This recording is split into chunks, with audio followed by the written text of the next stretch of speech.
অজ্ঞান অবস্থায় রাজার মেয়েটা ভাসতে ভাসতে নদীর কিনারায় আসছে। সন্ধ্যার সময় চোখ যখন খুলছে দেখে নদীর পাশে কিনারায় সে ভাসতেছে। ডানে বামে তাকায় দেখে কাউকে দেখা যায় না। আস্ত করে উঠছে, কোনো ঠিকানা খুঁজতেছে কোথায় যাবে। সামনে অগ্রসর হয়, অন্ধকার, কোনো আলোর ব্যবস্থা নাই। দূর থেকে নিবু নিবু নিবু নিবু আলো দেখা যায়। চিন্তা করলো সামনে অগ্রসর হয়, যেহেতু আলো দেখা যাচ্ছে অবশ্যই ওখানে কোনো লোককে পাওয়া যাবে, আর তার কাছে গিয়ে আমি সাহায্য নিতে পারবো, আশ্রয় নিতে পারবো। ওই আলোর দিকে অগ্রসর হলো। গিয়ে দেখে ছোট্ট একটা মসজিদ, মসজিদের মধ্যে কোনো মুসল্লি নাই, নামাজ শেষ হয়ে গেছে। এশারের পরের সময়, এমন সময় এক পার্শ্বে ছোট্ট একটা হারিকেন জ্বলতেছে, আর একজন মানুষ ওই হারিকেনের সামনে কিতাব রেখে পড়তেছে। সুবহানাল্লাহ বলেন। বাহির থেকে ডাক দিয়েছে, ও ভাই, মুসিবতে পড়ে এসেছি, বিপদে আছি। আমি একজন সুন্দরী রমণী, আমার ইজ্জত আবরু হেফাজতের জন্য তুমি ছাড়া বিকল্প রাস্তা নাই। বিস্তারিত ঘটনা খুলে বলছে। যুবক ইমাম সাহেব ছাত্র অবস্থায় ইমামতি করে এই নারীর কথা শোনার পরে দিলে নাড়া দিয়ে উঠছে, হায়, এত বড় মুসিবতের মধ্যে সে আছে। বলতেছে, বোন বলো কিভাবে তোমার সাহায্য করতে পারি। যত কথা বলে ওই নারীর দিকে চেহারা তাক করে তাকায় না, মাথা নিচের দিকে। আর তার সাথে কথা বলে নারী খেয়াল করতেছে যে আমার দিকে তাকাচ্ছে না। বলে, ভাই আমাকে একটু থাকতে দাও, সকালবেলা আমি এখান থেকে উঠে যাব। আল্লাহর বান্দা বলে, কি বলো, তোমার জন্য সব ধরনের কষ্ট করতে পারি, কিন্তু এই আবদারটা করিও না বোন। তুমি একজন যুবতী, আমি একজন যুবক, আমি এই মসজিদে নামাজ পড়াই। আজকে তোমাকে যদি এখানে আমি থাকতে দেই, সকালবেলা মানুষ আমাকে গণপিটুনি দিবে, কেউ আমার কথা বিশ্বাস করবে না। কথা বলেন ঠিক না বেটি? কে কার কথা শুনে কেউ বিশ্বাস করবে না। যদিও তুমিও পবিত্র, আমিও পবিত্র, কেউ বিশ্বাস করবে না। তুমি তোমার ঠিকানা লোকেশন বলো, তোমার ঠিকানায় আমি পৌঁছে দিয়ে আসি। আল্লাহর বান্দি বলে, আমার কিছুই মনে নাই, আমি বলতে পারি না কোন দিক থেকে আসছি, কোন দিকে যাব, শুধুমাত্র আমার বাবার নাম বলতে পারি। কিন্তু তুমি আমাকে একটু থাকতে যাও, যত মানুষ যাই বলুক না কেন আমি তাদেরকে থামানোর ব্যবস্থা করব, তোমার কোনো বদনাম হবে না। আল্লাহর বান্দা বলে, না না, এটা খুব রিস্কি হয়ে যায়, আমি পারবো না। এবার আল্লাহর বান্দি বলতেছে, আল্লাহর ঘরে এসে যদি আল্লাহর বান্দির সাহায্য না পায়, পৃথিবীর এমন কোন জায়গা আছে যেই জায়গায় গিয়ে সাহায্য পাবে? এই কথা বলার পরে যুবকের অন্তরে নাড়া দিয়ে উঠছে। এবার বলছে, আল্লাহর বান্দি এমন কথা বলেছ, এখন তোমাকে এখান থেকে বিদায় দিতে পারছি না, তবে মসজিদের সাথে ছোট্ট একটা ঘর, এই ঘরের মধ্যে আমি ঘুমাই। আজকে আমি ঘুমাবো না, তুমি আমার ঘরে যাও। বাহির থেকে আমি গেট লক করে দেই, আর মসজিদের মধ্যে আমি অবস্থান করব। ঠিক আছে, মহিলা খুশি হয়ে গেছে।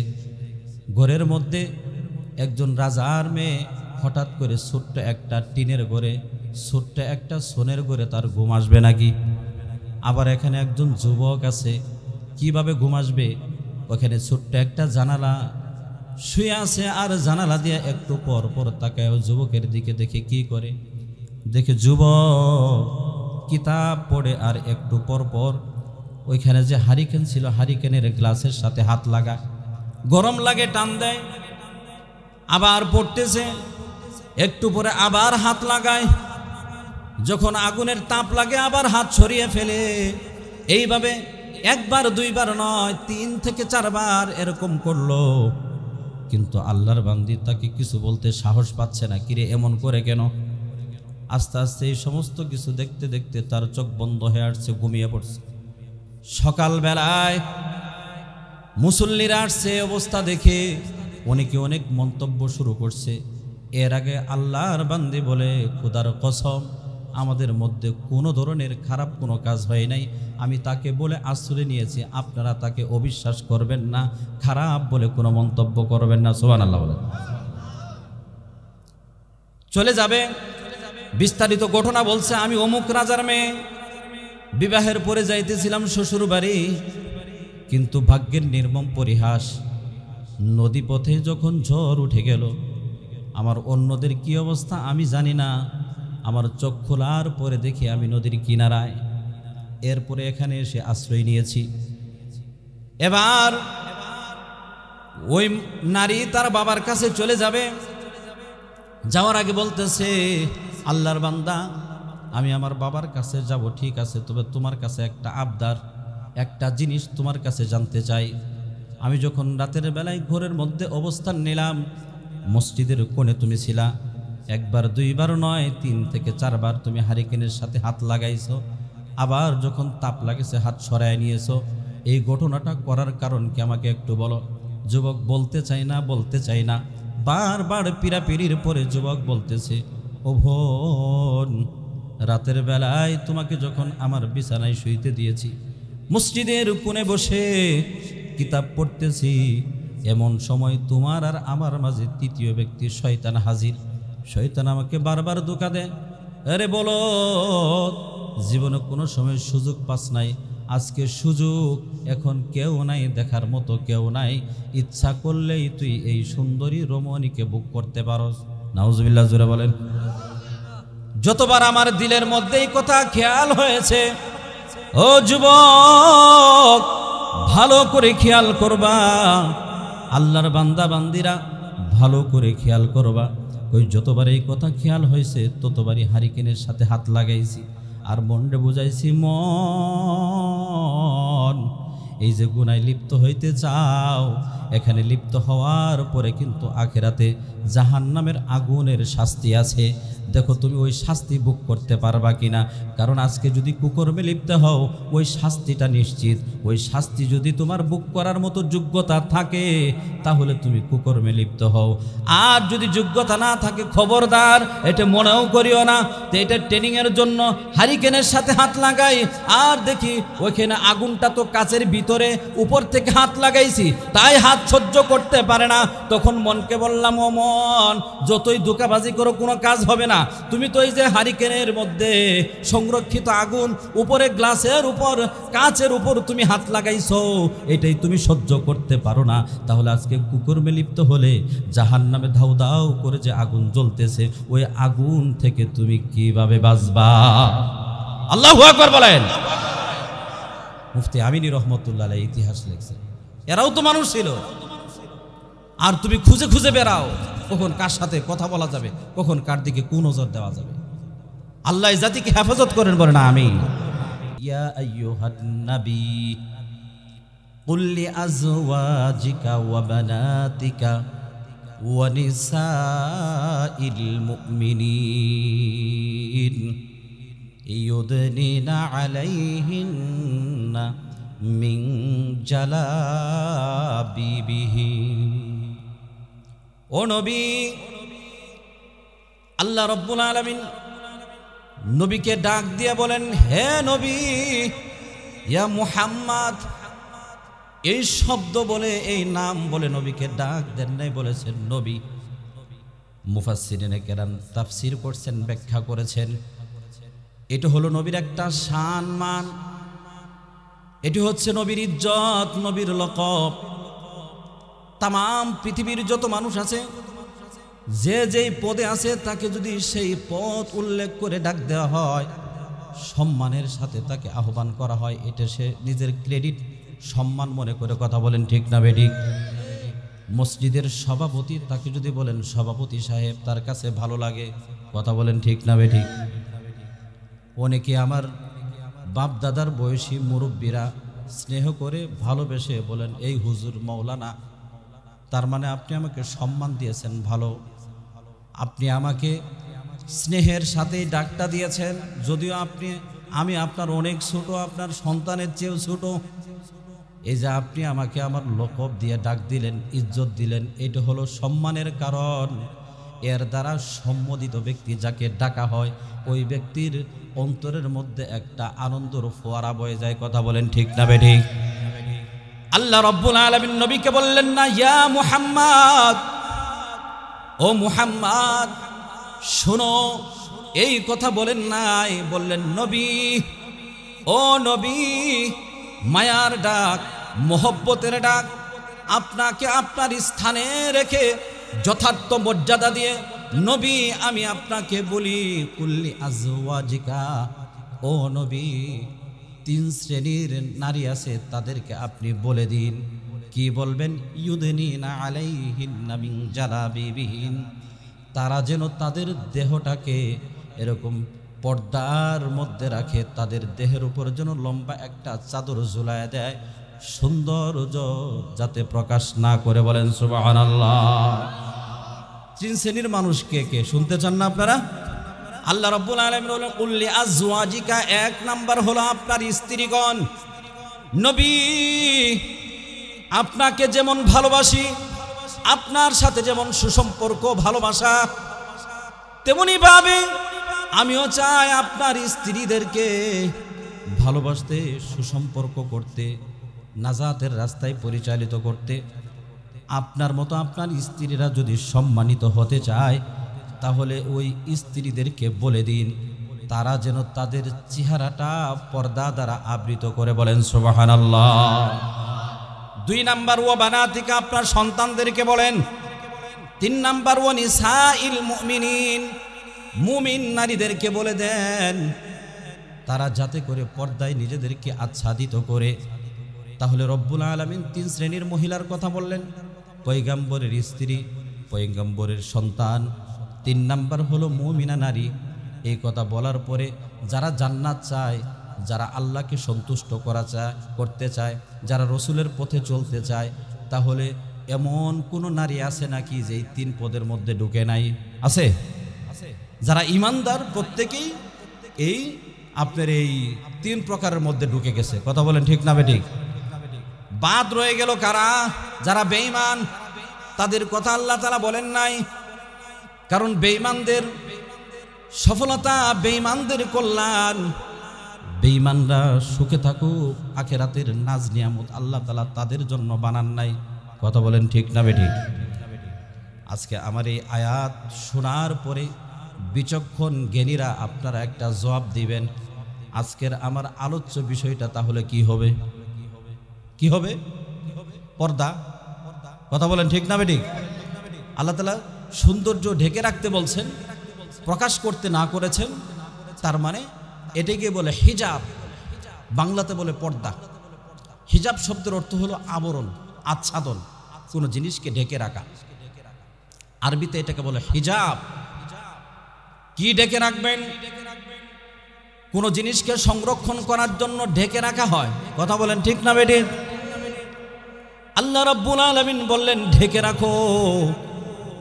তার মানে আমার মা, আমার বোনেরা, যুবক বন্ধুরা, প্রিয় নবীর প্রিয় উম্মতেরা, কান লাগায় শোনো, ডেকে রাখতে বলেছেন মানে তোমাকে আল্লাহ বেইজ্জতির জন্য বলেন নাই, তোমার ইজ্জত সম্মান বাড়ানোর জন্য বলেছে। কথা বলেন ঠিক না বেঠিক?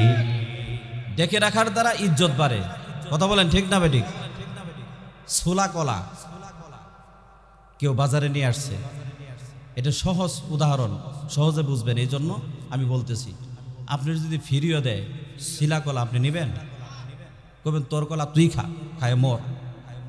ফিরি দিলেও নিতাম না। আর কলা যদি শিলা না থাকে, কোনো একটা সাইড দিয়ে যদি পচাও থাকে, বেশি মজে গেছে, তাহলে জায়গায় 2-1 টাকা কম নাও, তাও এটা নিব। কই ওই যে ভালো কলা ছিলে রাখছি, এটা নাও, এটা নেই না। কিন্তু এটা তো হালকা নষ্ট আছে। কই নষ্ট আছে কি আছে? এটা তো ঢাকনার মধ্যে আছে। তাহলে আবরণ থাকলে তার ইজ্জত কমে না বাড়ে?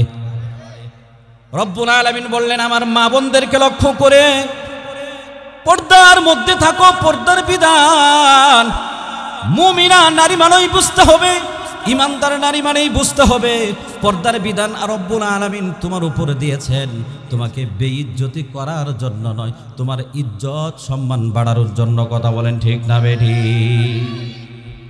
ইজ্জত দেওয়ার জন্য। এই জন্য যেই নারী পর্দার মধ্যে চলে আসবে, যেই পুরুষ নজরকে হেফাজত করবে, তাদের ইজ্জত বাড়িয়ে দিবেন কে? আজকে বর্তমান সমাজের মধ্যে মানুষ অশ্লীলতার চরম পর্যায়ে যাওয়ার এক নাম্বার কারণ যেটা দেখবেন পর্দাহীনতা। কথা বলেন ঠিক না বেঠিক? আল্লাহ রাব্বুল আলামিন পর্দার নির্দেশ দিয়েছেন। পর্দা শুধুমাত্র বাহিরে না, ঘরেও পর্দা আছে। আছে না নাই? একটু আওয়াজ বাড়ান মাইকের। পর্দা ঘরের মধ্যেও আছে, শুধু বাহিরে না। এটা এই সূরা আহজাবের আয়াতে কারিমায় আল্লাহ তাআলা বলেন। আল্লাহ রাব্বুল আলামিন বলেন, যখন তোমরা কোনো মুমিনদের ঘরে প্রবেশ করবা তখন অনুমতি নিয়ে প্রবেশ করবা, কারণ সে ঘরের মধ্যে পর্দাহীন অবস্থায় থাকতে পারে। যদি বেগানা হয় তার পর্দাটা যেন লঙ্ঘন না হয়, এই জন্য অনুমতি নিয়ে ঢুকবা।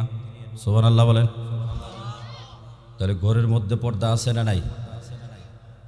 আর বাহিরে যখন বের হবা গোটা দেহটাকে নারীরা এমনভাবে ডাকবা, কোনো পুরুষের নজর যদি ভুল ক্রমে চলেও যায় তাহলে যেন তোমার পর্দা লঙ্ঘন না হয়। আর পুরুষদেরকে বলছেন তোমরা তোমাদের নজরকে হেফাজত করবা। এটা হলো বাহিরের পর্দা। কথা বলেন ঠিক না বেঠিক? এবার আমি আপনাদেরকে পর্দা সম্পর্কে পবিত্র কোরআন থেকে 4টা আয়াত আমি আপনাদেরকে শোনাবো। 1 নাম্বার আয়াত আমি পড়েছি, নবীকে নির্দেশ দিয়েছেন আপনার স্ত্রী এবং আপনার কন্যা এবং মুমিন নারীদেরকে বলে দেন পর্দার কথা। একটু আগে আপনাদেরকে শুনিয়েছি, এটি হচ্ছে সূরা আহজাবের 62 নাম্বার আয়াত।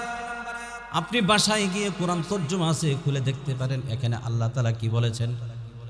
2 নাম্বার আয়াতে কারিমা রব্বুল আলামিন বলেন এই সূরা আহজাবের মধ্যেই, ওয়াকারনা ফি বুয়ুতিকুন্না ওয়ালা তাবাররুজনা তাবাররুজাল জাহিলিয়াতিল উলা। আল্লাহ মুমিন নারীদেরকে লক্ষ্য করে বলেন, হে নবী আপনার স্ত্রী আপনার পত্নীদেরকে বলে দেন তারা যেন ঘরে থাকে, তোমরা ঘরে অবস্থান করো।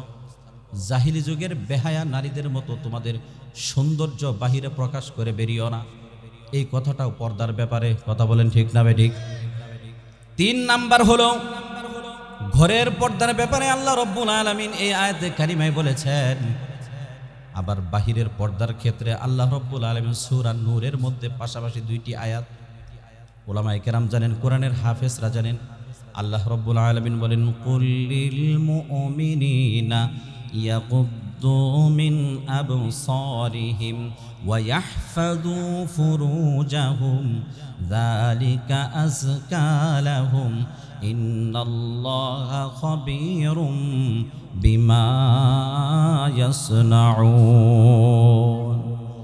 আল্লাহ বলেন নবী মুমিনদেরকে বলে দিন, মুমিন পুরুষদেরকে বলেন তারা যেন তাদের নজরকে হেফাজত করে, তারা তাদের নজরকে যেন অবনত রাখে, নিচের দিকে রাখে, হারাম জিনিসের দিকে যেন তারা নজর না করে, এবং তারা যেন তাদের লজ্জাস্থানকে হেফাজত করে। যালিকা আযকা লাহুম, এইটা তাদের পরিশুদ্ধ হওয়ার জন্য অধিক উপযুক্ত, যুক্তিযুক্ত, তাদেরকে অধিক পরিশুদ্ধ করবে, পবিত্র রাখবে, যেই পবিত্রতা জান্নাতে যেতে হলে লাগবে। কথা বলেন ঠিক না বেঠিক?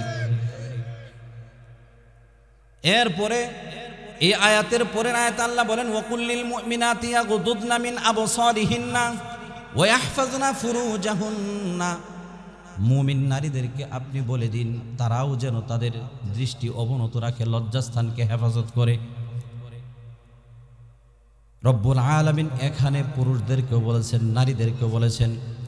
তাহলে বোঝা গেল পর্দার বিধান শুধুমাত্র নারীদের জন্য না, পুরুষদের জন্য আছে। আওয়াজ করে বলেন ঠিক না বেঠিক? তবে ধরন হলো ভিন্ন। পুরুষের নামাজ আছে, নারীরও নামাজ আছে।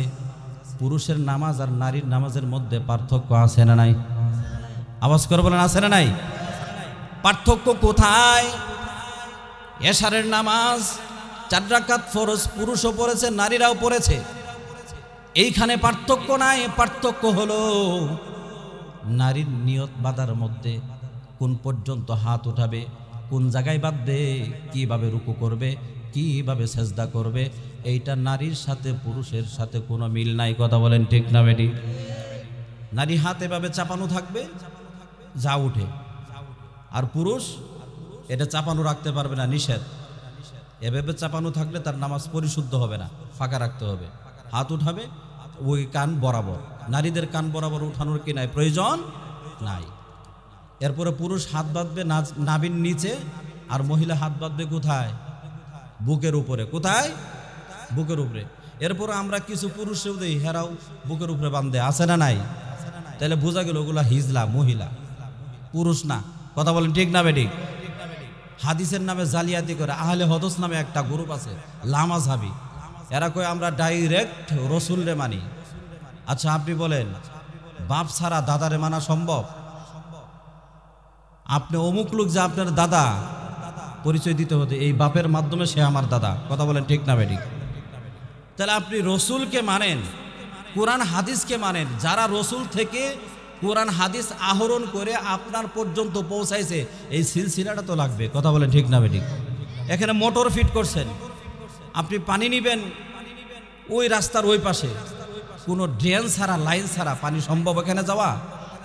আপনি যদি ড্রেন দেওয়া হয় যে এই ড্রেন দিয়ে পানি নাও, আপনি বলেন আমি কোনো ড্রেনে বিশ্বাসী না, কোনো লাইনে বিশ্বাসী না, আমি ডাইরেক্ট মোটর থেকে নিব। এ কথা বললে আপনার মধ্যে গিলো আছে না তার সিরা? তো এই লামাযহাবী আহলে হদস যেগুলো আছে এগুলো তার সিরা। এরা কয় আমরা অন্য কাউরা মানে ডাইরেক্ট রসুলে মানি। রসুল এই জামানায় আসেনি। এই জন্য আমার ভাইয়েরা বন্ধুরা, আল্লাহ রাসূল বলেছেন উলামায়ে কেরাম হলো ওয়ারাসাতুল আম্বিয়া, সহি দিন মানতে হলে উলামাদের মাধ্যমে মানতে হবে। কথা বলেন ঠিক না বেঠিক? যাই হোক, যেটা বলতেছিলাম, আল্লাহ রব্বুল আলামিন এই পর্দা সংক্রান্ত সূরা নূরের মধ্যে এখানে আরো 2টি আয়াত অবতীর্ণ করেছে। এই আয়াতের মাঝামাঝি গিয়ে আল্লাহ তাআলা বলছেন ওয়ালিয়াদরিবিনা বিখুমুরিহিন্না আলা জুয়ুবিহিন, নারীরা যেন তাদের বক্ষদেশ, তাদের বুক লম্বা ওড়না দিয়ে যেন ভালো করে ঢেকে রাখে, যাতে করে পরপুরুষ সেদিকে কুনজর না দিতে পারে। তাহলে পর্দার নির্দেশ কে দিয়েছেন? আল্লাহ দিয়েছেন। নামাজ যেমন ফরজ, পর্দাও তেমন ফরজ। নামাজের কথা আল্লাহ বারংবার বলেছেন, পবিত্র কোরআনের মধ্যে আল্লাহ তাআলা পর্দার কথাও বারংবার বলেছেন। 4টা আয়াত আপনাদেরকে শোনাইলাম, এবার 4টা হাদিস শোনেন।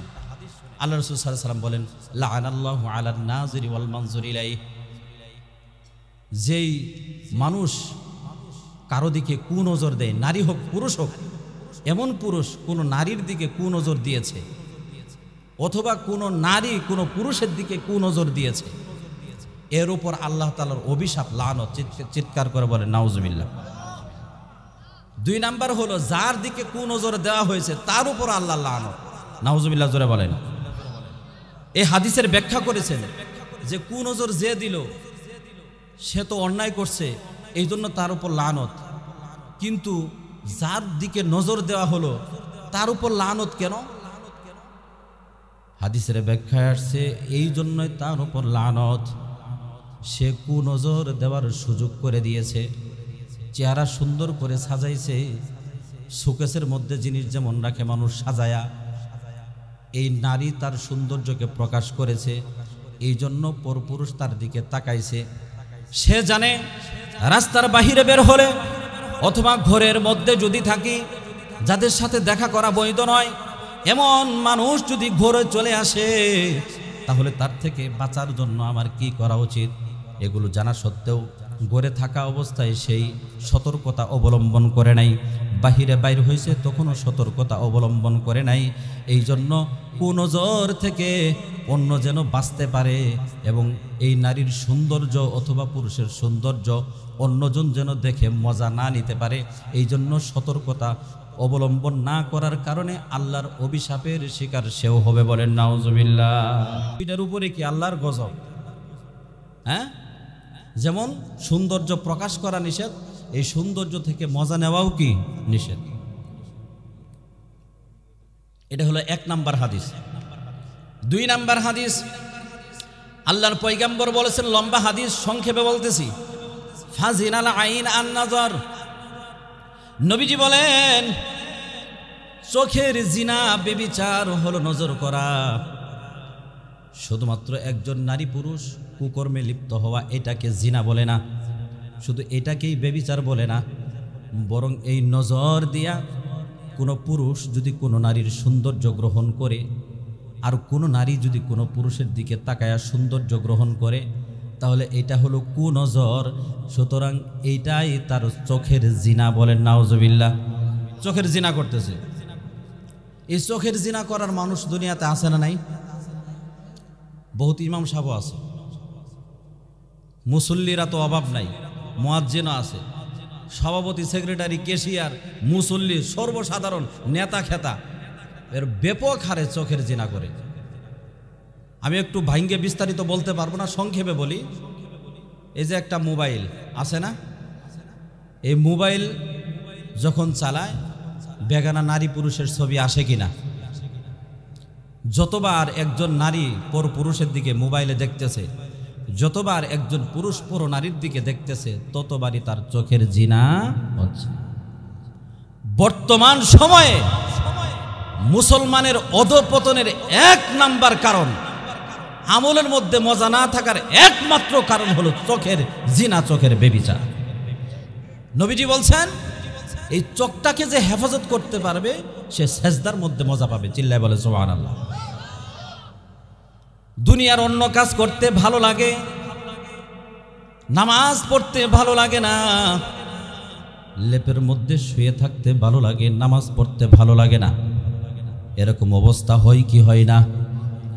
বাজার ঘাটে সময় দিতে ভালো লাগে, মাহফিলে ভালো লাগে না। গান বলতে ভালো লাগে, কোরআন তেলাওয়াত করতে ভালো লাগে না।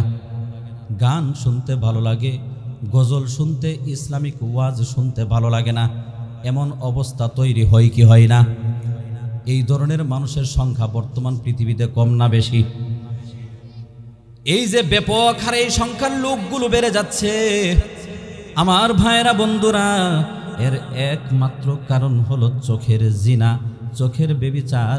মানুষ তো এই ডাইরেক্ট জিনার মধ্যে লিপ্ত হয়, জীবনে এমনও লোক আছে একবারও জিনায় লিপ্ত হয় নাই, কিন্তু চোখের জিনা এমনভাবে করে দৈনন্দিন 100, 200, 500, 1000 বার পর্যন্ত করে। কথা বলেন ঠিক না বেটি? তো এই লোক আমলের মধ্যে কি মজা পাবে? চোখের জিনা করে মসজিদে গেছে, সামনের কাতারে নামাজ পড়তেছে, তার নামাজে মন তো থাকবে না, নামাজের মধ্যে সে তো তৃপ্তি পাবে না, কারণ একটু আগে সে চোখের জিনা করে আসছে। শুধুমাত্র চোখটা হেফাজত করেন, গোটা জিন্দেগিকে আল্লাহ তাআলা নিয়ন্ত্রণ করে দিবেন। বলেন সুবহানাল্লাহ। এই জন্য নবীজি বলছেন চোখের জিনা হলো দেখা। ও মুরব্বী, তুমি কখন কোন দিকে নজর দাও এটা পৃথিবীর কেউ না দেখলেও কে দেখে। মোবাইল একটা কাছে আছে, তুমি তোমার মতো করে খেতামুড়ি দিয়ে যুবক যুবতী রাতের পর রাত, দিনের পর দিন, এমনও যুবক আছে, এমনও যুবতী আছে সারা রাত বেগানা নারী পুরুষের কি দেখে সে জানে আর আল্লাহ জানে। কত গুনাহ করে। ফজরের আজান যখন হবে এমন সময় তার চোখে ঘুম চলে আসে, সারা রাত বেগানা দেখছে, গুনাহ করছে, ফজরের সময় ঘুমাইছে। আল্লাহর ফেরেশতারা এই নাফরমান যুবক যুবতী নারী পুরুষের উপর অভিশাপ লানত করতে থাকে। চিল্লায়া বলেন নাউজুবিল্লাহ। আমি যে বললাম এই চোখের জিনা করার লোকের সংখ্যা কম না বেশি? বাংলাদেশে নাই, অন্য দেশে আছে। বাংলাদেশে অন্য জায়গায় আছে, আম করে পাঠাতে হোক কয় রাতে নাই। শুধু তাই না, দুঃখজনক এখনো পর্যন্ত এই মাইকের আওয়াজ যাচ্ছে, তারপরও কিছু নাফরমান অন্য বেডিগো চেহারা দেখতেছে মোবাইলে, কিছু নারী পর পুরুষের ছবি দেখতেছে। আল্লাহর ভয় দিলের মধ্যে। একটা জিনিস পরিবর্তন করেন, কসম খোদার, আল্লাহ জিন্দেগি বদলায় দিবে। নবীজি বলছেন এটা ধনুক, এই কুনজর এটা হলো শয়তানের মূল অস্ত্র। কুনজরের মধ্যে যদি আপনারা ফালাইতে পারে, বিশাল বড় দরবেশ, হাজি গাজী আলেম যাই হোক না কেন, নামাজে দাঁড়াইছেন, মুখে পড়ে আলহামদুলিল্লাহ রাব্বিল আলামিন, সমস্ত প্রশংসা আল্লাহ তাআলার জন্য, আর চোখে যে একটু আগে যে বেডিরে দেখে আছে, মনে মনে কয় সমস্ত ভালোবাসা এই বেডির জন্য। নাউজুবিল্লাহ বলেন। মুখে বলে আল্লাহ হেদায়েত দাও, মনে মনে বলে আল্লাহ ওই বেগানা যারে দেখছি তারে তৈরি করে দাও। নাউজুবিল্লাহ, জোরে বলেন। তো এই নামাজ দ্বারা নাজাত পাওয়া সম্ভব হবে নাকি? কোশ্চিন কালেও সম্ভব হবে না। এই রোগে আজকে মানুষ এতটা আক্রান্ত হয়েছে, এই জন্য দেখা যায় মুসলমান মায়ের খায় অধপতন, বিভিন্ন জায়গায় মুসলমানের উপর জুলুম নির্যাতন। এখন এই মুসলমান নামাজ পড়তেছে, ফজরও পড়ছে, এশাও পড়ছে, তাহাজ্জুদও পড়ে দোয়া করে, কিন্তু তার দোয়া আল্লাহর আসমান পর্যন্ত ওঠে না। কথা বলেন ঠিক না বেডি? কিভাবে উঠবে? তুমি তো তোমার চোখ নষ্ট করে ফেলেছ, প্রতিদিন চোখের গুঁড়া করতেছ, দিলের মধ্যে ঝং ধরে গেছে। এখন তোমার কথা আল্লাহর আরশ পর্যন্ত কিভাবে পৌঁছবে? নবী তো আগেই বলে দিয়েছেন যে আল্লাহ তোমার কথার দিকে তখনই খেয়াল করবে যখন তোমার দিলটা থাকবে সালেম একমাত্র আল্লাহর দিকে। তোমার মনের মধ্যে কুবুদ্ধি আর বাহ্যিক তুমি অন্যটা প্রকাশ করো, এটা তো মুমিন না, এটা তো মুনাফিকের আলামত। কথা বলেন ঠিক না বেটি? আল্লাহ এই জাতিকে হেফাজত করেন, বলেন আমিন। এই জন্য নবীজি বলেছেন চোখের জিনা হলো দেখা, কানের জিনা হলো খারাপ জিনিস শোনা, হাতের জিনা বেবিচার হলো অবৈধ জিনিস স্পর্শ করা। স্পর্শ করতে মজা পাও? মনে রাখবা, একটা জ্বলন্ত অঙ্গার যদি তোমার হাতের মধ্যে রাখা হয়, এটা যতক্ষণ পর্যন্ত তুমি ধারণ করতে পারবা ততক্ষণ পর্যন্ত যুবক একটা বেগানাকে তুমি স্পর্শ করিও, যুবতী বেগানাকে তুমি স্পর্শ করিও, যতক্ষণ পর্যন্ত জ্বলন্ত অঙ্গার তোমার হাতে রাখতে পারবা। মুফতি ফজলুল হক আমিনী রহমতুল্লাহি আলাইহি ছোট্ট একটা ওয়াকিয়া লেখছেন। একজন যুবক মাদ্রাসার ছাত্র, লেখাপড়া করে আবার মসজিদে ইমামতি করে। প্রত্যন্ত অঞ্চলের মসজিদ, নদীর পাশে একটা মসজিদ। রাত্রেবেলায় কিতাব পড়ে, দিনের বেলায় ক্লাস করে, আর ওয়াক্তের নামাজগুলো পড়ায়। ঘটনা ঘটে গেছে, তৎকালীন সময়ের এক বাদশার মেয়ের বিবাহ। নদী পথে ওই মেয়ে তার স্বামী বাড়ি যাইতে হবে। নদী যখন পার হইতেছিল, নতুন বউ নিয়া, জামাই নতুন বউ নিয়ে যখন পার হইতেছিল, মাঝপথে, নদীর মাঝপথে যখন গিয়েছে, এমন ঝড় তুফান শুরু হয়েছে, উলট পালট হইয়া নৌকার মধ্যে যারা ছিল সবাই মারা গিয়েছে। ওই শাহজাদা এবং ওই রাজার মেয়ের যে স্বামী, সেও মারা গিয়েছে। অজ্ঞান অবস্থায় রাজার মেয়েটা ভাসতে ভাসতে নদীর কিনারায় আসছে। সন্ধ্যার সময় চোখ যখন খুলছে, দেখে নদীর পাশে কিনারায় সে ভাসতেছে। ডানে বামে তাকায়, দেখে কাউকে দেখা যায় না। আস্ত করে উঠছে, কোনো ঠিকানা খুঁজতেছে কোথায় যাবে। সামনে অগ্রসর হয়, অন্ধকার, কোনো আলোর ব্যবস্থা নাই। দূর থেকে নিবু নিবু নিবু নিবু আলো দেখা যায়। চিন্তা করলো সামনে অগ্রসর হয়, যেহেতু আলো দেখা যাচ্ছে অবশ্যই ওখানে কোনো লোককে পাওয়া যাবে, আর তার কাছে গিয়ে আমি সাহায্য নিতে পারবো, আশ্রয় নিতে পারবো। ওই আলোর দিকে অগ্রসর হলো, গিয়ে দেখে ছোট্ট একটা মসজিদ।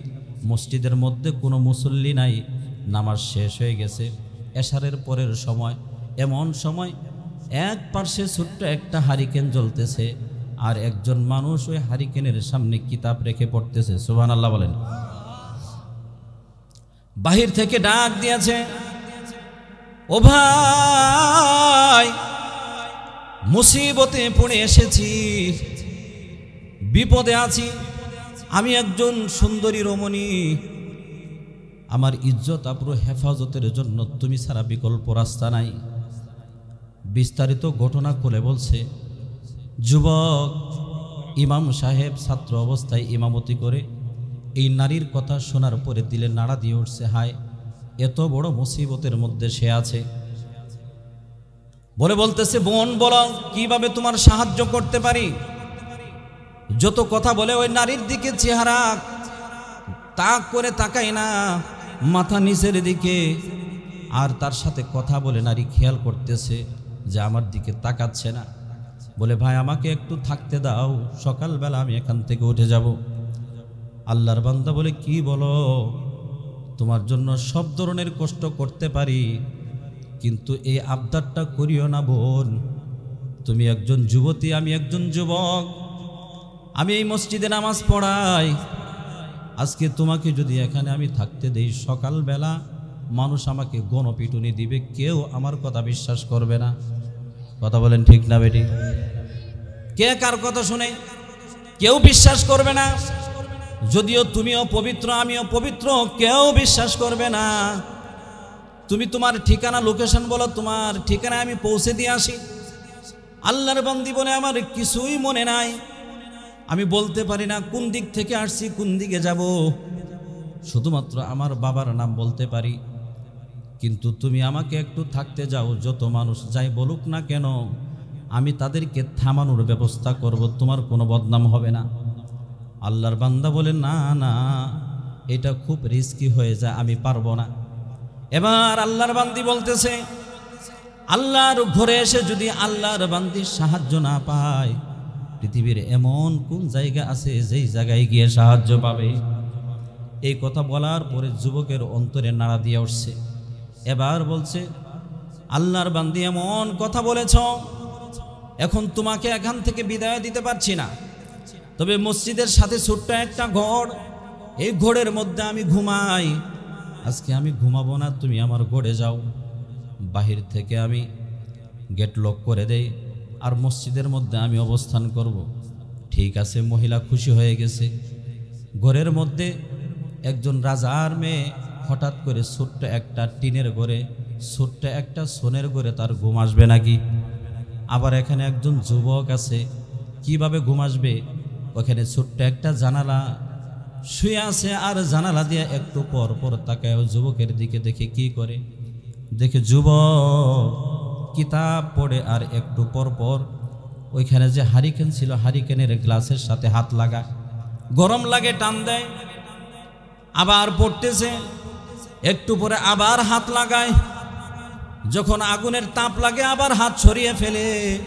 এইভাবে একবার দুইবার নয়, 3 থেকে 4 বার এরকম করলো, কিন্তু আল্লাহর বান্দি তাকে কিছু বলতে সাহস পাচ্ছে না। কিরে এমন করে কেন? আস্তে আস্তে এই সমস্ত কিছু দেখতে দেখতে তার চোখ বন্ধ হয়ে আসছে, ঘুমিয়ে পড়ছে। সকালবেলায় মুসল্লিরা আসছে, অবস্থা দেখে অনেকে অনেক মন্তব্য শুরু করছে। এর আগে আল্লাহর বান্দি বলে, খোদার কসম আমাদের মধ্যে কোনো ধরনের খারাপ কোনো কাজ হয় নাই, আমি তাকে বলে আশ্রয় নিয়েছি, আপনারা তাকে অবিশ্বাস করবেন না, খারাপ বলে কোনো মন্তব্য করবেন না। সুবহানাল্লাহ বলেন। চলে যাবে, বিস্তারিত ঘটনা বলছে, আমি অমুক রাজার মেয়ে, বিবাহের পরে যাইতেছিলাম শ্বশুর বাড়ি, কিন্তু ভাগ্যের নির্মম পরিহাস, নদী পথে যখন ঝড় উঠে গেল, আমার অন্যদের কি অবস্থা আমি জানি না, আমার চোখ খোলার পরে দেখি আমি নদীর কিনারায়, এরপরে এখানে এসে আশ্রয় নিয়েছি। এবার ওই নারী তার বাবার কাছে চলে যাবে, যাওয়ার আগে বলতেছে, আল্লাহর বান্দা আমি আমার বাবার কাছে যাব, ঠিক আছে, তবে তোমার কাছে একটা আবদার, একটা জিনিস তোমার কাছে জানতে চাই। আমি যখন রাতের বেলায় ঘরের মধ্যে অবস্থান নিলাম, মসজিদের কোণে তুমি ছিলা, একবার দুইবার নয় 3 থেকে 4 বার তুমি হারিকেনের সাথে হাত লাগাইছো, আবার যখন তাপ লাগেছে হাত সরায় নিয়েছো, এই ঘটনাটা করার কারণ কি আমাকে একটু বলো। যুবক বলতে চাই না, বারবার পিড়াপিড়ির পরে যুবক বলতেছে, ও বোন, রাতের বেলায় তোমাকে যখন আমার বিছানায় শুইতে দিয়েছি, মসজিদের কোণে বসে কিতাব পড়তেছি, এমন সময় তোমার আর আমার মাঝে তৃতীয় ব্যক্তি শয়তান হাজির। শয়তান আমাকে বারবার ধোঁকা দেয়, আরে বলো, জীবনে কোনো সময় সুযোগ পাস নাই, আজকে সুযোগ, এখন কেউ নাই, দেখার মতো কেউ নাই, ইচ্ছা করলেই তুই এই সুন্দরী রমণীকে বুক করতে পারস। নাউজুবিল্লাহ, জোরে বলেন। যতবার আমার দিলের মধ্যে এই কথা খেয়াল হয়েছে, ও যুবক ভালো করে খেয়াল করবা, আল্লাহর বান্দা বান্দিরা ভালো করে খেয়াল করবা। ওই যতবার এই কথা খেয়াল হয়েছে, ততবারই হারিকেনের সাথে হাত লাগাইছি, আর মনরে বুঝাইছি, মন এই যে গুনায় লিপ্ত হইতে চাও, এখানে লিপ্ত হওয়ার পরে কিন্তু আখিরাতে জাহান্নামের আগুনের শাস্তি আছে। দেখো তুমি ওই শাস্তি ভোগ করতে পারবা কিনা। কারণ আজকে যদি কুকর্মে লিপ্ত হও, ওই শাস্তিটা নিশ্চিত। ওই শাস্তি যদি তোমার ভোগ করার মতো যোগ্যতা থাকে, তাহলে তুমি কুকর্মে লিপ্ত হও। আর যদি যোগ্যতা না থাকে, খবরদার, এটা মনেও করিও না তো এটা ট্রেনিংয়ের জন্য হারিকেনের সাথে হাত লাগাই, আর দেখি ওইখানে আগুনটা তো কাচের ভিতরে, উপর থেকে হাত লাগাইছি, তাই হাত সহ্য করতে পারে না। তখন মনকে বললাম, ও মন, যতই ধোঁকাবাজি করো কোনো কাজ হবে না। তুমি তো এই যে হারিকেনের মধ্যে সংরক্ষিত আগুন, উপরে গ্লাসের উপর, কাচের উপর তুমি হাত লাগাইছো, এটাই তুমি সহ্য করতে পারো না। তাহলে আজকে কুকর্মে লিপ্ত হলে জাহান্নামে ধাউ ধাউ করে যে আগুন জ্বলতেছে, ওই আগুন থেকে তুমি কিভাবে বাঁচবা? আল্লাহু আকবার বলেন। মুফতি আমিনী রহমতুল্লাহ আলাইহি ইতিহাস লিখছেন, এরাও তো মানুষ ছিল। আর তুমি খুঁজে খুঁজে বেড়াও কখন কার সাথে কথা বলা যাবে, কখন কার দিকে কোন নজর দেওয়া যাবে। আল্লাহ জাতিকে হেফাজত করেন, বলেন আমিন। এই জন্য আমার ভাইরা বন্ধুরা, আল্লাহর পয়গম্বর বলেছেন যে আপনার হাতের জিনা হলো স্পর্শ করা। স্পর্শ করার আগে একবার খেয়াল করো, ওই আগুনের সাথে হাত দিয়া কতটুকু পারো, একটা জ্বলন্ত অঙ্কার হাতে রাখে একটু টেস্ট করো। যদি সহ্য করতে পারো, এরপরে তুমি কুকর্ম করো, কোনো অসুবিধা নাই। আর যদি না পারো, হাতে ধরি, পায়ে পড়ি, খবরদার এত বড় কুকর্মে, এই জাহান্নামে যাওয়ার কারণ, এতে লিপ্ত হয়েও না। জিন্দেগি বরবাদ, আখিরাত শেষ, মৃত্যুর সাথে সাথে তোমার আযাব শুরু হবে। আল্লাহ রাসূল বলেছেন, যেই হাত দ্বারা এরকম বেগানাকে স্পর্শ করেছে, নারী হোক পুরুষ হোক, কিয়ামতের ময়দানে তার হাতের মধ্যে এরকম উত্তপ্ত গলিত সীসা ঢেলে দেওয়া হবে, বলে নাউজুবিল্লাহ। গরম পানিতে হাত দিলেই বেহুশ হওয়ার অবস্থা, হাত ঝলসে যায়। আর যদি আপনার গলিত সীসা ঢেলে দেওয়া হয়, তাহলে কি অবস্থা হবে? এজন্য আমি বলতেছিলাম, পয়গম্বর 1 নাম্বার হাদিস বলেছি নজরকারীর উপর লানত। 2 নাম্বার হাদিস হলো পয়গম্বর বলেছেন চোখের জিনা হলো দেখা। 3 নাম্বার হলো যেই চোখ দিয়ে বেগানার দিকে তাকাবে, যে হাত দিয়ে বেগানাকে স্পর্শ করবে, আল্লাহ তাআলা ওই চোখ এবং হাতের মধ্যে গলিত সীসা ঢেলে দিবে, বলেন নাউজুবিল্লাহ। এটা হলো স্যাম্পল শাস্তি, আরো ভয়ঙ্কর শাস্তি আছে, বলার সময় নেই। 4 নাম্বার হলো পয়গম্বর বলেন 2টা জিনিসের গ্যারান্টি যদি তুমি দিতে চাও, দিতে পারো, আমি পয়গম্বর তোমার জান্নাতের গ্যারান্টি দিয়ে দিব, বলেন সুবহানাল্লাহ। মাইয়াজমানু মা বাইনা লিহিয়াইহি আও শাফাতাইহি ওয়া মা বাইনা ফাখিযাইহি আজমান লাহুল জান্নাহ। 2টা জিনিসের গ্যারান্টি যদি দিতে পারো, একটা হলো এই 2 ঠোঁটের মধ্যবর্তী জায়গা, 2 ঠোঁটের মধ্যবর্তী জায়গা, এই জিহ্বা বা মুখের যদি তুমি হেফাজত করার গ্যারান্টি দিতে পারো, এই মুখ দিয়ে তুমি কাউকে কষ্ট দেও নাই, এই মুখ দিয়ে তুমি কারো গীবত করো নাই, এই মুখ দিয়ে তুমি পরনিন্দা করো নাই, মিথ্যা বলো নাই, এই মুখটা দিয়ে তুমি হারাম ভিতরে প্রবেশ করো নাই, লজ্জাস্থানটাকে অপাত্রে ব্যবহার করো নাই, তাহলে এই 2টা জিনিসের গ্যারান্টি তুমি যদি দিতে পারো, আমি পয়গম্বর তোমার জান্নাতের গ্যারান্টি দিলাম, বলেন সুবহানাল্লাহ। তাহলে 4টা কোরআনের আয়াত বললাম, 4টা হাদিস বললাম, 4 4 কত? 4 দোকানে 8।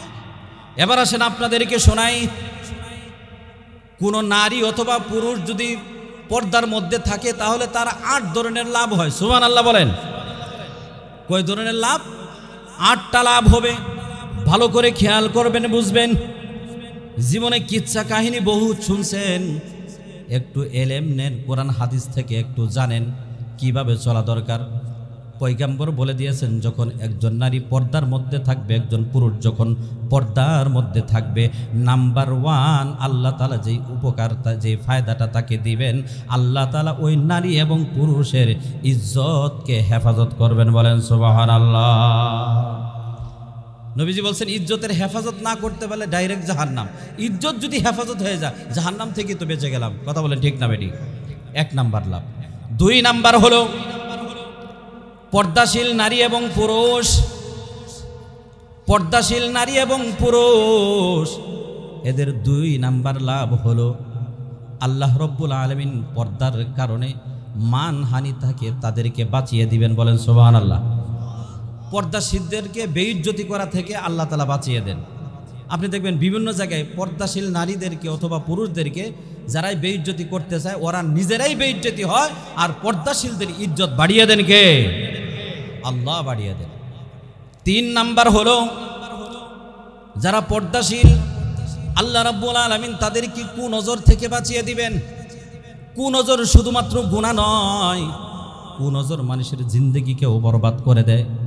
পয়গম্বরের জামানায় এক সাহাবী এরকম মূর্ছ অবস্থায়, যতই ডাক্তার দেখান কোনো লাভ হয় না, যতই ওষুধ খান কোনো কাজ হয় না, মৃত্যু শয্যায় চাই তো মনে হয় মরে যাবে এমন অবস্থা। নবীজির কাছে যখন পেশ করা হলো, ইয়া রাসূলুল্লাহ, ইয়া হাবিবাল্লাহ, কোনো ডাক্তার তার রোগ ধরতে পারতেছে না, কোনো ঔষধই তার কাজ হচ্ছে না, এখন কি করা যায়? নবীজি তার দিকে তাকায় বলেন, কোনো ওষুধ কাজ হবে না, কারণ এর কুনজরের রোগে ধরেছে। আল্লাহু আকবার বলেন। কুনজর ভয়ঙ্কর, সুতরাং তোমরা তাকে এই পানিগুলো এইভাবে দিয়ে গোসল করাও, সিস্টেম বলে দিলেন। কুনজর থেকে মুহূর্তের মধ্যে সে অসুস্থ মানুষ সুস্থ অবস্থায় দাঁড়িয়ে গেল, বলেন সুবহানাল্লাহ। তাহলে কুনজর শুধুমাত্র গুনাহ না, এই কুনজরের মাধ্যমে মানুষের জিন্দেগি বরবাদ হয়ে যায়, ধ্বংস হয়ে যায়, যেখানে কোনো ডাক্তারও তাকে বাঁচাইতে পারে না, কোনো ওষুধও কাজ হয় না। পর্দার মাধ্যমে আল্লাহ তাআলা কুনজর থেকে কি করবেন? বাঁচাবেন। কয় নাম্বার হইল? 3 নাম্বার। 4 নাম্বার হলো পর্দার মাধ্যমে অপচয় থেকে আল্লাহ বাঁচিয়ে দেন, সুবহানাল্লাহ বলেন। অপচয় করা শয়তানের কাজ, কথা বলেন ঠিক না বেঠিক? যেই নারী পর্দা করবে তার রং বেরঙের সুনু ক্রিম এত দরকার নাই, কারণ এগুলো মেখে কাকে দেখাবে, দেখার মানুষ নাই, জিনিসও দরকার নাই, কথা বলেন ঠিক না বেঠিক? দামি শাড়ি গহনা, দামি কাপড় চোপড় এগুলো তার প্রয়োজন নাই, কারণ কে দেখবে, ঘরের মধ্যে থাকবে। এই জন্য হচ্ছে অপচয় থেকে অটোমেটিক বেঁচে যায়, কথা বলেন ঠিক না বেঠিক? এই 4টা লাভ পর্দা করার কারণে যারা পর্দাশীল তারা অটোমেটিক পেয়ে যাবে। 5 নাম্বার হলো এই পর্দার মাধ্যমে রব্বুল আলামিন নেককার প্রজন্ম তৈরি করে দিবেন। প্রজন্ম হবে নেককার, পরহেজগার। পর্দাশীল নারী পুরুষ স্বামী স্ত্রীর ঘরে কখনো বেপরদা, জালেম, গুনাহগার, নাফরমান সন্তান জন্ম নিবে না, কথা বলেন ঠিক না বেঠিক? নেককার সুসন্তান কে না চায়? আমাদের প্রত্যেকেরই তো চাওয়া নেককার সুসন্তান, কথা বলেন ঠিক না বেঠিক? আপনার সন্তান হওয়ার পরে আপনি হুজুরের কাছে যান পানি পড়া আনতে, তাবিজ আনতে, কচু হইব, কোনো পানি পড়া কাজ হবে না। আমি মাঝে মধ্যেই বলি, আপনি যদি আপনার সন্তানকে ইসমাইলের মতো নম্র ভদ্র বানাইতে চান, আপনাকে ইব্রাহিমের মতো ভদ্র হইতে হবে, কথা বলেন ঠিক না বেঠিক? আপনি হবেন ফেরাউন আর সন্তান হইব মুসা, সহজ। আপনি ফেরাউন হইলে আপনার সন্তান তো নমরুদ, হামান, কারুনের মতো হবে। আপনি ইব্রাহিম হয়ে যান, সন্তান অটোমেটিক আল্লাহ তাআলা ইসমাইল বানায় দিবে, কথা বলেন ঠিক না বেঠিক? আপনি হয়ে যান আব্দুল কাদের জিলানির মা, তাহলে ও মা আপনার ঘর থেকে আব্দুল কাদের জিলানি জন্ম নিবে, কথা বলেন ঠিক না বেঠিক? আবু হানিফার মার মতো হন, আপনার ঘর থেকে আবু হানিফার মতো ব্যক্তিরাই জন্ম নিবে। এই জন্য আমার ভাইরা বন্ধুরা, পর্দাশীল নারী পুরুষ যারা আল্লাহ রাব্বুল আলামিন এদের ওরসে যে সন্তান দান করেন, এই সন্তান হয় নেককার, পরহেজগার, দিনদার। চিল্লায়া বলেন সুবহানাল্লাহ। এটা হলো 5 নাম্বার লাভ। 6 নাম্বার, যারা পর্দাশীল আল্লাহ রাব্বুল আলামিন এই পর্দার কারণে তাদেরকে কবিরা গুনাহ থেকে হেফাজত করেন। কবিরা গুনাহ এত মারাত্মক আমার ভাইয়েরা, বাবারা, মা ও বোনেরা, কিয়ামতের ময়দানে, হাসরের ময়দানে হিসাব নিকাশ সব হয়ে গেছে, শুধুমাত্র একটা কবিরা গুনায় আটকা পড়ছেন। এই কবিরা গুনাহটা যদি ডিসমিস করতে পারেন তাহলে জান্নাতে চলে যাবেন। দৌড়ে যাবেন বাবার কাছে, বাবা বলবে চিনি না। দৌড়ে যাবেন মার কাছে, মাও বলবে চিনি না। যে স্ত্রীর জন্য দিনের পর দিন নিজে শ্রম দিয়েছেন, কষ্ট করেছেন, স্ত্রীও বলবে চিনি না। এটা আমার কথা না, আল্লাহ তাআলা সূরা আবাসায় বলে দিয়েছেন। মানুষের অবস্থা তখন এমন হবে, কারণ লিকুল্লি ইমরিইম মিনহুম ইয়াউমা ইদিন শাআনুন ইউগনি, প্রত্যেকেই নিজের চিন্তায় থাকবে। একটা গুনার কারণে আপনি বারবার কবেন, আরে একটা গুনাহ, এই গুনাহটা যদি কাউকে দিয়ে দিতে পারি তাহলে তো বেঁচে গেলাম, চিরস্থায়ী সুখের ঠিকানা জান্নাত পাবো। কিন্তু এই গুনাহটা নেওয়ার মতো কেউ থাকবে না। তখন আপনি বুঝবেন একটা কবিরা গুনাহ আপনার জন্য কত ভয়ঙ্কর। আল্লাহ তাআলা পর্দাশীল নরনারীদেরকে এই কবিরা গুনাহ থেকে হেফাজত করেন, বলেন সুবহানাল্লাহ। কয় নাম্বার কইলাম? 6 নাম্বার। কয় নাম্বার? 7 নাম্বার, কবরে আযাব থেকে বাঁচিয়ে দেয়া। সুবহানাল্লাহ বলেন। পর্দাহীনতার কারণে কবরে আযাব হবে এই কথা বিশ্বাস করেননি। পয়গম্বর হাদিসের মধ্যে বলেছেন, এবং এরকম ঘটনা বাস্তবে ঘটেছেও। মাওলানা তারিক জামিলের নাম আপনারা শুনেছেন, তার একটা বই আছে কবরে আযাব। এখানে ওলামায়ে কেরাম হয়তো অনেকেই জানেন। তিনি একটা ঘটনা উল্লেখ করছেন, আফগানের গিরগিট অঞ্চলের একটা ইতিহাস। একজন নারী মৃত্যুর কিছুদিন পর তার কবর থেকে আওয়াজ আসতেছে, কে আছো আমাকে বাঁচাও, আমি জীবিত, কে আছো আমাকে বাঁচাও। আমার মা বোনেরা ভালো করে খেয়াল করবেন, বুঝার চেষ্টা করবেন, আমলে পরিণত করার চেষ্টা করবেন। আল্লাহর বান্দি কবর থেকে চিল্লায়, কে আছো বাঁচাও, আমি জীবিত, আমাকে এখান থেকে বের করো। একজন মানুষ কবরে পাশ দিয়ে যাচ্ছে, যখন তার কর্ণকোহরে আওয়াজ আসলো সে ভীত সন্ত্রস্ত হয়ে গেল, ভয় পেল, আরে আমি ভুল শুনলাম নাকি, কবর থেকে এরকম আওয়াজ আসে আমি জীবিত, আমাকে বাঁচাও। আরো 2-4 জনকে ডাক দিল, তারাও আসলো। আইসে তারা একই আওয়াজ শুনে ভিতর থেকে কে যেন ডাকতেছে, আমাকে বাঁচাও বাঁচাও, আমি জীবিত আছি। এরপরে 1-2 জন করে অনেক মানুষ কবরের চতুর্দিকে জমে গেল। দেখি একই আওয়াজ সবাই শুনতেছে, আমাকে বাঁচাও, আমাকে বাঁচাও, আমি কঠিন অবস্থায় আছি, আমি জীবিত, আমাকে বাঁচাও। ইমাম সাহেবের কাছে ঘটনা যখন পেশ করা হলো, ইমাম সাহেব বলেন, আপনাদের কথা যদি সত্য হয় তাহলে কবর খুদে আল্লাহর ওই বান্দিকে বের করেন। কবর খোদা হলো আল্লাহর বান্দি, ভিতরে এরকম এর জড়সড় হয়ে, মানুষকে যখন জিন ভূতে আসর করে জড়সড় হয়ে যেভাবে বসে থাকে, ভয়ঙ্কর অবস্থায় এভাবে বসে আছে, বলতেছে তোমরা কেউ এদিকে আসবা না, আসার আগে আমাকে একটা চাদর দাও, আমি চাদর মুড়ি দিয়ে বের হব। একটা লম্বা চাদর দেয়া হলো, চাদরটা সে মুড়ি দিল। এরপর কবর থেকে উঠে এক লাফ দিয়ে সে তার বাড়িতে চলে গেল। যেই বাড়িতে সে থাকতো দরজাটা লাগাই দিছে, ভিতরে যাওয়ার জন্য চেষ্টা করতেছে মানুষ, এই তুমি তোমার ঘটনা খুলে বলো, তুমি তো ভিতরে চলে গেলা। আল্লাহর বান্দি বলতেছে, এই যে কেউ আমার চেহারা দেখে আমার সামনে এসে সহ্য করতে পারবে না, যাদের হার্ট শক্ত, যাদের হার্ট দুর্বল নয়, যারা সাহসী পুরুষ, তারা আসতে পারো, অন্য কেউ আইসো না। এই কথা শোনার পরে কয়েকজন প্রস্তুত হয়ে গেল। ঘরের মধ্যে যখন প্রবেশ করলো, করার পরে দেখে আল্লাহর ওই বান্দি চাদর মুড়ি দিয়েছে, মাথার উপর দিক থেকে যখন চাদরটাকে সরাইছে, দেখে মাথার এমন অবস্থায় মনে হয় চুলগুলো টেনে টেনে উঠানো হয়েছে, মাথার মাংস নাই, শুধু হাড্ডিগুলো দেখা যায়, সবে মাত্র প্লাস দিয়ে মনে হয় টেনে টেনে উঠানো হয়েছে। জিজ্ঞাসা করা হলো, আল্লাহর বান্দি তোমার কেন ভয়ঙ্কর অবস্থা, তোমার কেন ভয়ঙ্কর পরিণতি? আল্লাহর বান্দি বলে, এই ঘটনা শোনানোর জন্যই আমি তোমাদের সামনে এসেছি, ভালো করে শোনো, আমি হচ্ছি অমুক মহিলা, আমাকে তোমরা অনেকেই চিনো। এই যে কিছুদিন পূর্বে আমি জীবিত ছিলাম, আমি বেপরদায় চলতাম, চুলগুলোর মধ্যে শ্যাম্পু দিয়া সুন্দর করে চুলগুলো আশ্রয় আমি পরপুরুষকে দেখাইতাম, বাহাদুরি করতাম, আমার সৌন্দর্য প্রকাশ করতাম। রব্বুল আলামিন আমার উপর এতটাই নারাজ, ফেরেশতাকে হুকুম দিয়েছে, আর ফেরেশতারা অস্ত্র দিয়া আমার চুলগুলোকে টেনে টেনে তুলেছে। বলেন নাউজুবিল্লাহ। মাংস সহ চলে গেছে, এখন শুধু হাড্ডি বাকি আছে। শুধু তাই না, এরপরে যখন তার চেহারার ভ্রুর দিকে দেখলো, দেখে ভ্রুর মধ্যে কোনো মাংস নাই, লুমগুলা নাই। মুখের দিকে তাকাইলো, মুখের মধ্যে কোনো মাংস নাই, শুধু হাড্ডিগুলো দেখা যায়। ভয়ঙ্কর অবস্থা, দাঁতগুলো শুধু দেখা যায়। হাত পায়ের আঙ্গুলগুলোর দিকে তাকাইলো, দেখে হাত পায়ের আঙ্গুল না, মনে হয় এগুলো প্লাস দিয়ে মাত্র এগুলোকে সেঁচা হয়েছে। ভয়ঙ্কর অবস্থা দেখে আল্লাহর বান্দারা বলে, এই তোমার অঙ্গ প্রত্যঙ্গের এই অবস্থা কেন?